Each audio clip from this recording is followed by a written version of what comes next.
I know you could be doing other things, but you chose to be here, so hope you stick around. Okay, so I can share my screen. Let me see if that works.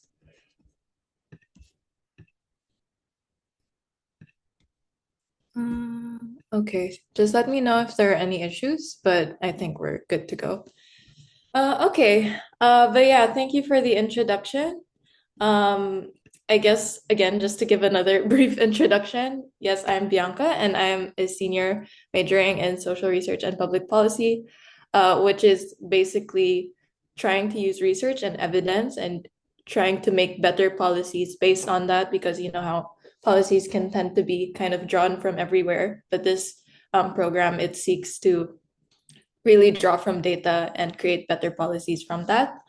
Right now, I have had experience working mainly in the UAE, but also during our study away sites, which is what we have at NYU Abu Dhabi.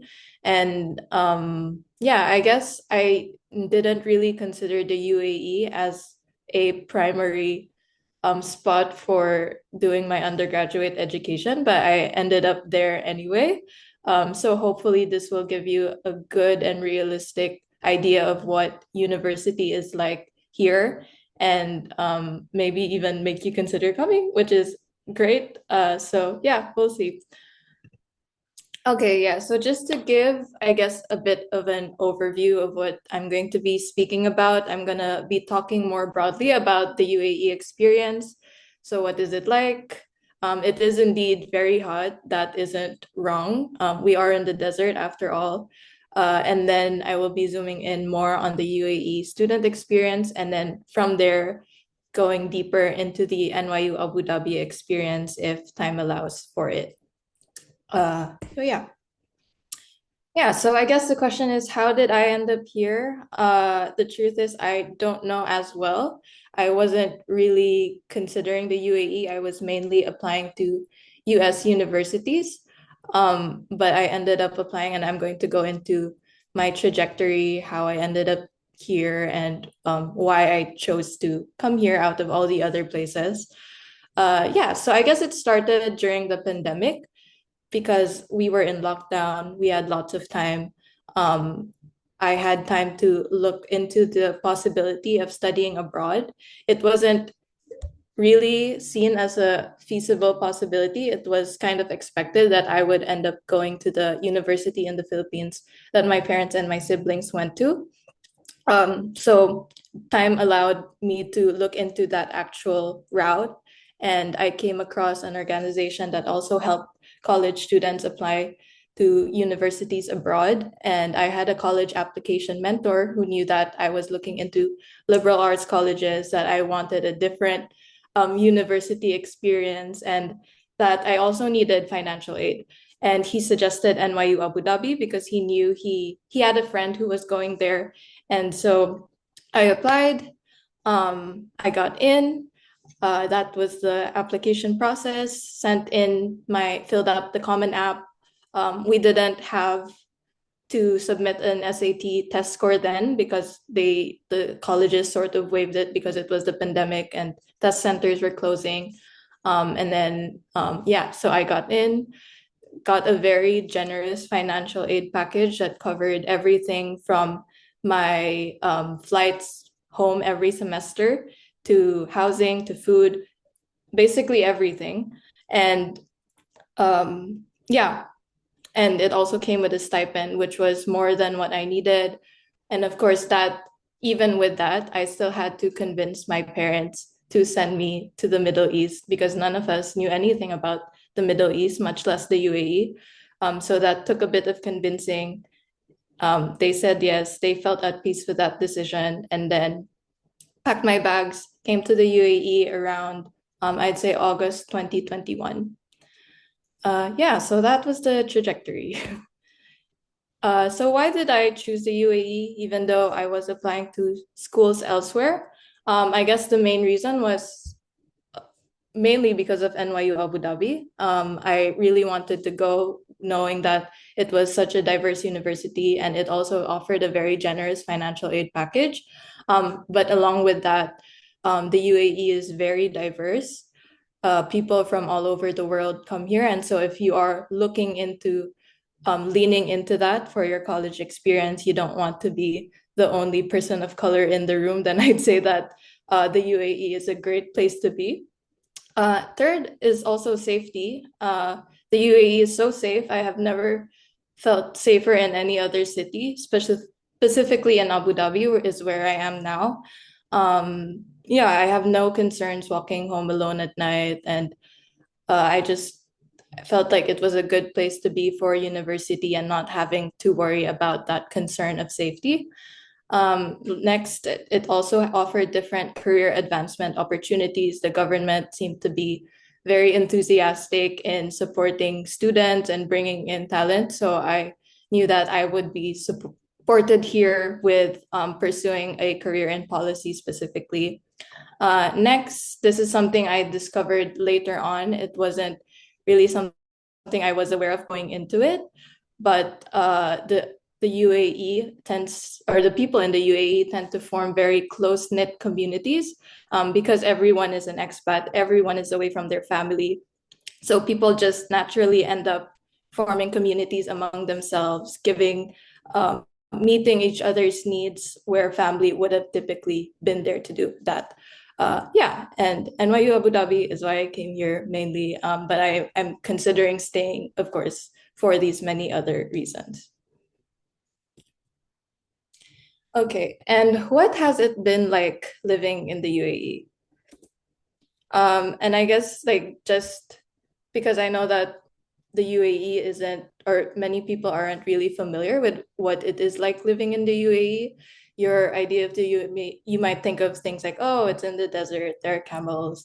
And yes, there are indeed camels, but there's also so much more than that. Oh, yeah, or you might think of like, oh, the Burj Khalifa, F1, all of those things, high cost of living, high quality of life, all of that.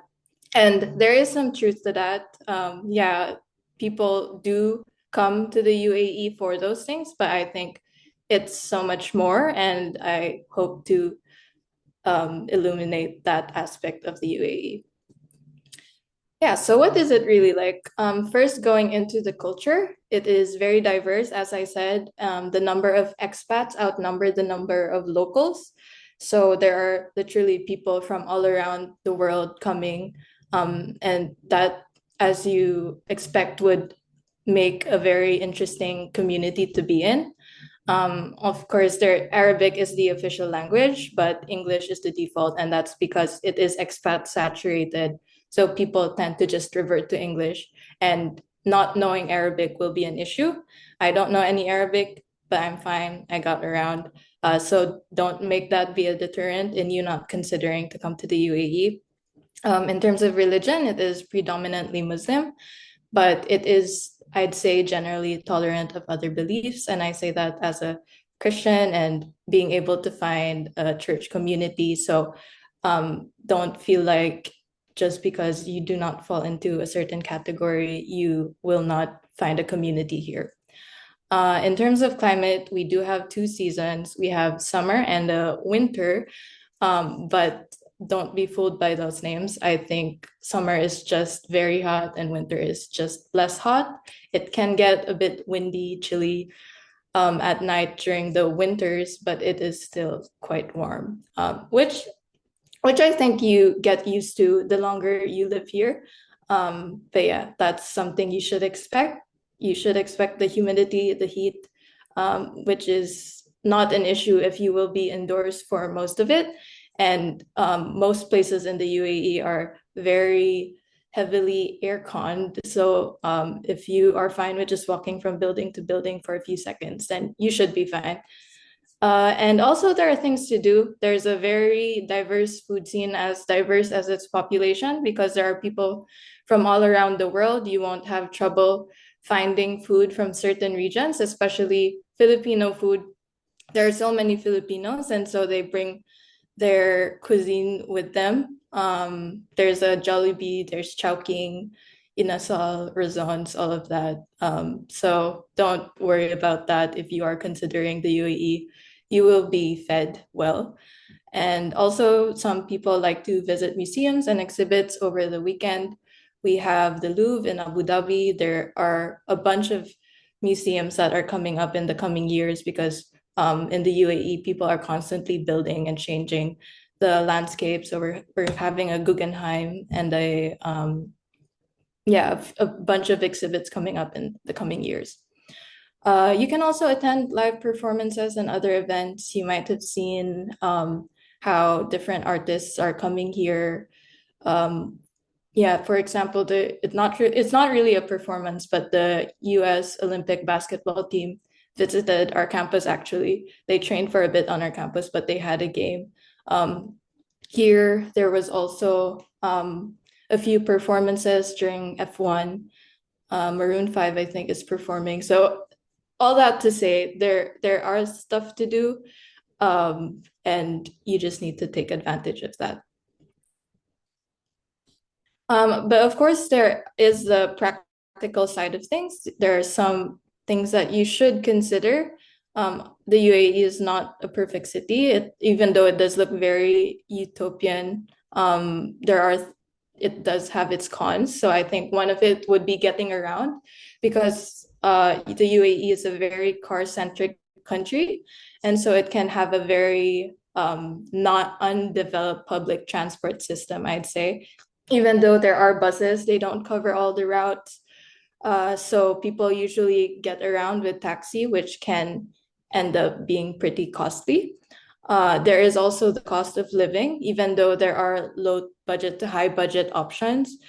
I'd say that generally things are more expensive here than it would be back home, which is kind of expected. And here I just listed out what you could anticipate in terms of the cost of living if you do consider. But all this to say, I do not pay nearly close to these amounts, mainly because of the generous financial aid package. And I think that might be one of the pros of studying in the UAE is the generous financial aid package is that you do not have to think about accommodation if your financial aid covers that. You don't have to think about food if you have a dining hall. So all those things. But if you are not financially covered by the university, then you will have to think of those aspects. But yeah, I'd say the movies and outings is pretty accurate. Okay, so what is it like being a student in the UAE?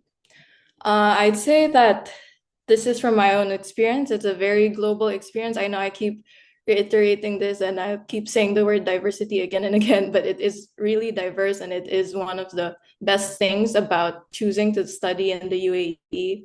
The class discussions are so interesting. Um, you hear about places, but you never really meet someone until you come to the UAE and you actually hear from people who have lived there, who have been raised there. So I'd say that you get a variety of perspectives, which is great, especially if, for me at least, like growing up in a place where it was a very homogenous population. And so we typically had the same perspective on things. So just being exposed to those um, insights were great. There is also you can find home in the UAE. I'm not gonna lie, I think homesickness is a challenge, and it's still one of the biggest challenges. But because the UAE is a top destination for many Filipino expats, you will find pockets of home in it. You will see it in the food. You will meet Filipinos everywhere. So you will not be short of Filipino-ness even if you are here. And in terms of adjustment, it will take some time as any other place, but I'd say it's relatively easy too because everyone is an expat, and so you're all going through that phase of adjustment and integration together. There's also the experience of transients, which means that people are coming and going frequently because they have opportunities elsewhere, or the UAE is a stepping stone to get to somewhere else, or it's just the visa situation that might make it difficult to stay longer than they would want to. Yeah, and in terms of the higher education landscape, in the UAE, there are different universities, there are local universities, but there are also international branch institutions, which is where NYU Abu Dhabi would fall under. So there's universities like American University Sharjah, American University Dubai. So all those options are available. In terms of post-graduation, a lot of people who study here end up staying here looking for a job in the UAE just because it's easier to transition and because there have been government efforts to try to retain talent through different policies and incentives. So recently there was this thing called the Golden Visa, which allows you to stay and work for 10 years. Okay, so and now zooming in more specifically on what it's like being a student at NYU Abu Dhabi. This one is just going to be very brief. I'm going to talk about it through pictures. This is what the past 3 years have been like now. Kayaking outside when it's not too hot, of course. Going to art galleries, having picnics by the beach, eating with friends, going to the desert, all those fun things. And the last picture was from the internship that I did with the Tony Blair Institute, which was, I think, facilitated by the university resources again. So, which shows just how supportive they are of that transition from university to work, which I think is great.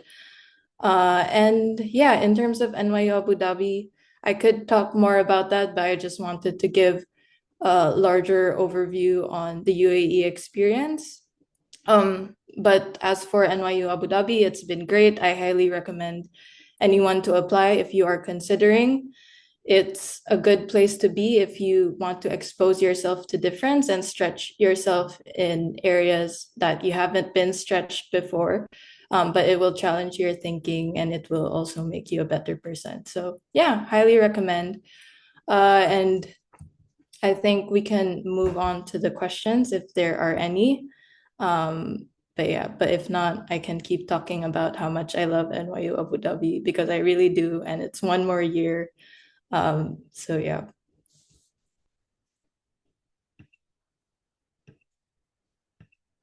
Yeah, thank you so much, Ms. Mandapat, for your talk. So we'll now be opening the floor for questions. So right now we have four questions, four questions in the Q&A uh, feature. So the first one is, how does studying in UAE enhance employability for international students?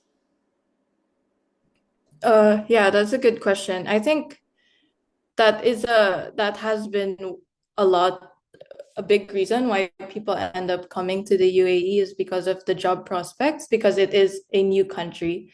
It is starting out, and the government is trying to build its different industries. So I'd say it would vary in terms of how supportive they are, depending on which industry you are in. For example, in terms of AI, they're very into AI recently. So they've been trying to draw in talent from that.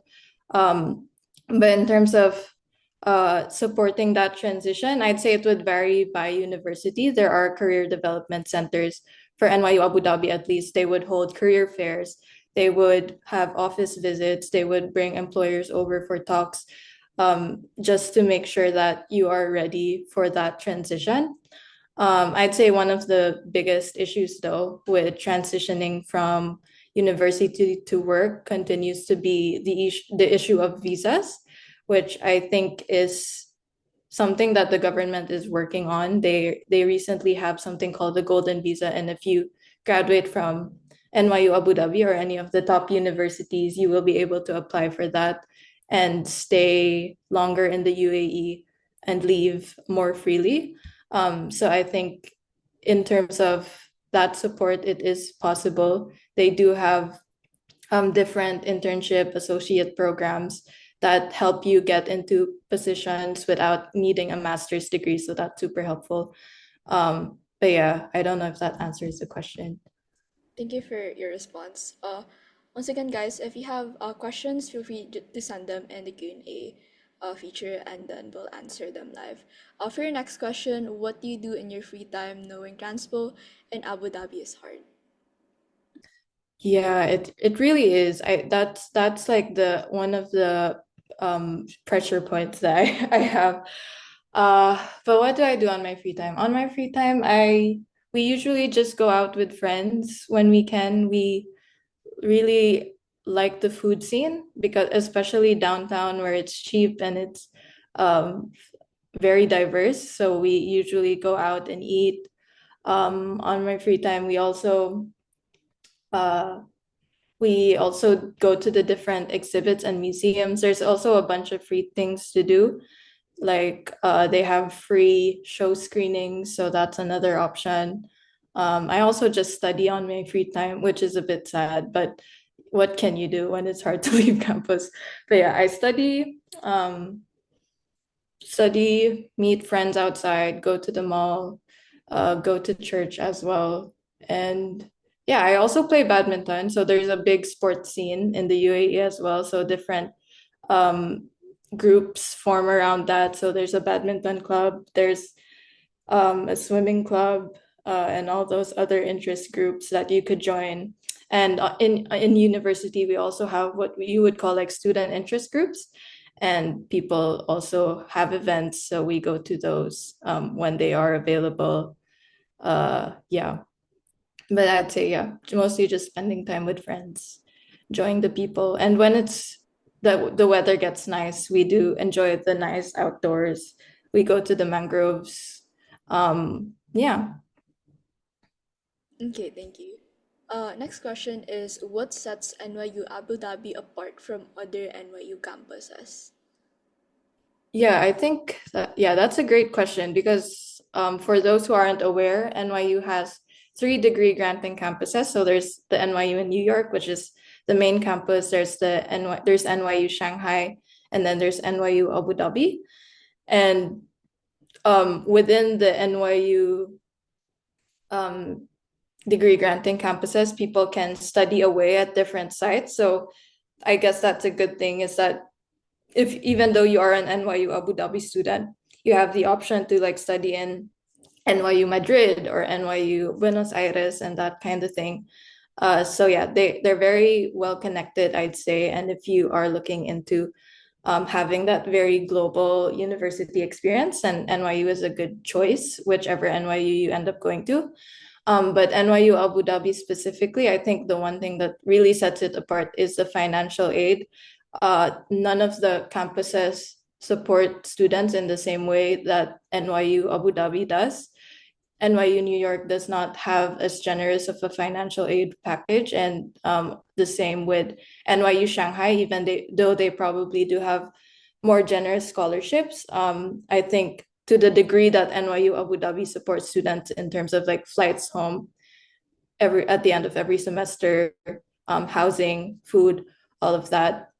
And I'd say like even in terms of diversity, the NYU Abu Dhabi campus really, because it is very financially, because it does financially support its students, it draws a very interesting pool of people who aren't really who need financial aid, but who are often like hindered by that in other universities. So it is very diverse in that sense. Um, yeah, and I like it might just be my bias, but I think NYU Abu Dhabi, the people at NYU Abu Dhabi are different. Um they're very willing to go out of their way to try something different and to listen to different perspectives. So yeah, if you're looking for that, then I think you should really consider NYU Abu Dhabi. Okay, unfortunately, we don't have much time, so we can only accommodate one last question, and that would be what makes UAE's educational system and culture different from other countries? Yeah. Well, in terms of the culture, I'd say that it's still trying to figure itself out, which has its pros and its cons. So it's still like while there is no dominant culture to begin with, because people are from all over the world, and that has its pros in terms of like, oh, you will feel at home wherever you come from, but it also has its cons in the sense that it seems very confused at times. um, but yeah, in terms of the educational system, well, I don't know if I can speak for what it is like in like the other local universities, but in terms of the international branch university, I'd say it's very depending, of course, of where it's drawing from. So there are some universities that draw from the British curriculum because they are British based, or there are some that follow an Australian curriculum because they are Australian based. But for NYU Abu Dhabi specifically, it does follow like more of an American style of teaching where you would sit in a classroom, have discussions, and yeah, it's more core curriculum, holistic, if that makes sense. Yeah. So yeah, I don't know if that answers the question. Thank you. So yeah, time's up. Sorry. So for those who have any additional questions, you may proceed to the Google Forms that I'll be showing here in the slides, or you can just click the link that I sent in the chat box if you have any more questions about studying in UAE, applying to that country, or going to NYU Abu Dhabi. We would also like to give thanks to the event sponsors, LIMS Review Center, AUG Student Services, and AECC Study Abroad Consultant.